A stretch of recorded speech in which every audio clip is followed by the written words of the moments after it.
Today we're going to be covering another SQL question. This is Leetcode question number 1084, Sales Analysis Part 3. Looking at the schema, we are going to be creating two tables, product and sales. The product table has product ID, product name, and the unit price. Product ID is the primary key of this table. Each row of this table indicates the name and the sale and the price of each product. Sales. Sales has like a seller ID, a product ID, a buyer ID, a sale underscore date, quantity, and the price. There is no primary key, and the product ID is the foreign key. Write an SQL query that reports the products that were only sold in the first quarter of 2019. And the quarter is like starting from January 1st to March 31st, and we can return in any order. If these are the products, these are the sales. One was sold in that time frame. One was sold in that time frame.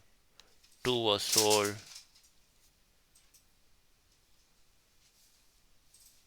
outside of that time frame.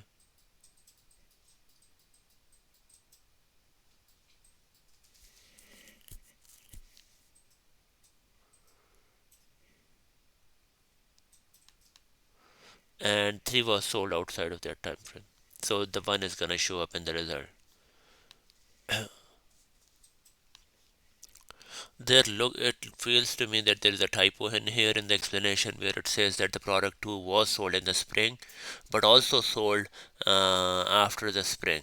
But where I see is like it is only sold in here. So I don't see it like getting sold.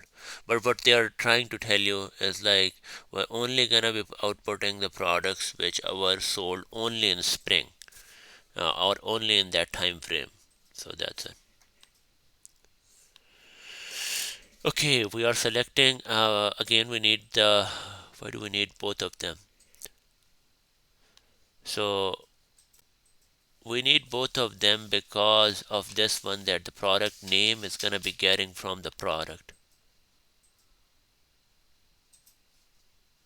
Yes, the product name is gonna be getting we're gonna be getting that from the product. Otherwise, we just need the product ID in here. So we're gonna be left joining them on the product ID. We're gonna be grouping them by the products, and the only condition we need is having that the sales date. Again, it's all in the sales table.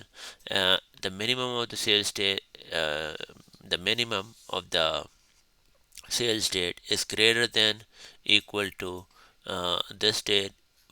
We need to cast that as a date. Casting, if you haven't used it, it's gonna make it like the type of this string as a date. And again, we are doing the same thing. So having this minimum of this is greater than equal to that, and the max of that is less than equal to the so because when you're gonna be grouping that, so let's talk about this one. So while grouping it, we're gonna have all these values, right? So the minimum is gonna show up as this, the max is gonna show up as this. So we want to make sure that the minimum is greater than equal to this, and the max is less than equal to the end of the quarter. Uh, that would be it. That's all I wanted to cover in this video. Thanks for watching.